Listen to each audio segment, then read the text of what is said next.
Hi! If you have trouble deciding which movie to watch today, I want to remind you about Green Book. The second I saw the trailer, I thought that there are two ways this movie can turn out. A movie about racism disguised as a comedy, or a comedy that makes a statement about racism. Some of you will say this is a differentiation without any difference, but let me explain. The former would be a movie that is afraid that its message is not enough to get people to watch it and tries to appeal to the audience with random jokes that eventually even ruin its message. The latter would be a funny movie that, while truly entertaining the audience, shows the problems that minorities wrestled with last century, and unfortunately sometimes today. I was relieved when I saw that nearly every joke, every funny scene had a good build-up and a good payoff. Most of the time these scenes even served an additional, greater purpose, like showing that the character is out of his usual habitat, or that another character values decency over commodity. Important here is to mention that even if these scenes are funny, the jokes do not break their tension, because rather than creating a very emotional scene, than being afraid that it will kill the movie's mood and make a random joke to fix that, Green Book creates bittersweet jokes and stays consistent. In other words, the jokes help the movie delivering its message to the viewers instead of undermining it. That's a must for a movie that tries to fall in the latter category and succeeds at that. The main characters are Frank, a bouncer at a nightclub, and Don, a virtuous African-American musician. Both are likable from the start in their own way. I especially like that the movie shows us that Frank is an honest man that is certainly capable of handling unpleasant situations, but has a code of honor of some sort every now and then. This important character trait doesn't appear from nowhere and also isn't just mentioned once and never touched again. Don needs an assistant and a bodyguard because he is about to start a tour in the southern states in the 60s, where a racist mentality is still the norm. Since they are always traveling, the movie's main antagonist is not one particular character, but rather a racist mindset, which takes the faces of shopkeepers, policemen, or other regular people.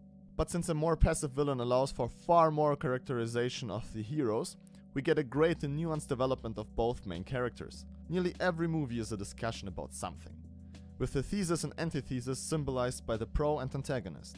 Take Django Unchained as an example.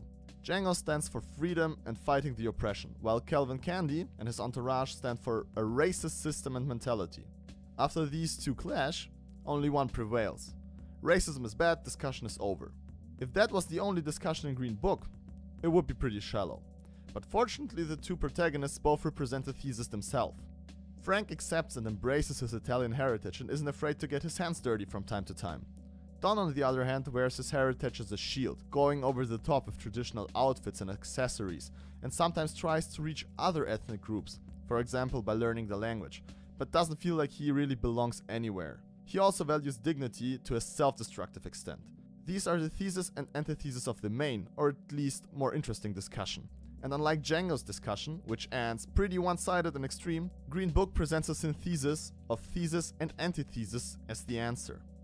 No side is wrong, no side is right. Our heroes take good aspects from their counterpart to replace own bad aspects. The same applies to the racism discussion, but in a more subtle way. Of course, the people that mistreat somebody because of his skin color are dead wrong, and the movie makes sure to show that. But it also briefly addresses another important topic, that minorities and social groups often resent the members that improve their own situation and discriminate against them, which leaves the upstarts between two fronts. The only minor flaw of Green Book is that at one or two times it is a bit blunt when showing certain aspects of its message. Everybody who will see the second police scene will know what I'm talking about.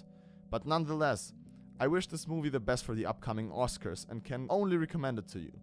It's a great buddy road trip movie with an important message that is weaved deeply into the story and humor instead of being just strapped on top of it so that the movie won't be discarded as just another comedy. Well, this was a quick one, so no outtakes at the end this time.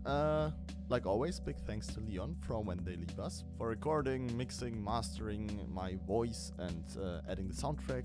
You can check out his channel in the video description, and I hope to see you next time. Bye. Bye. Gee.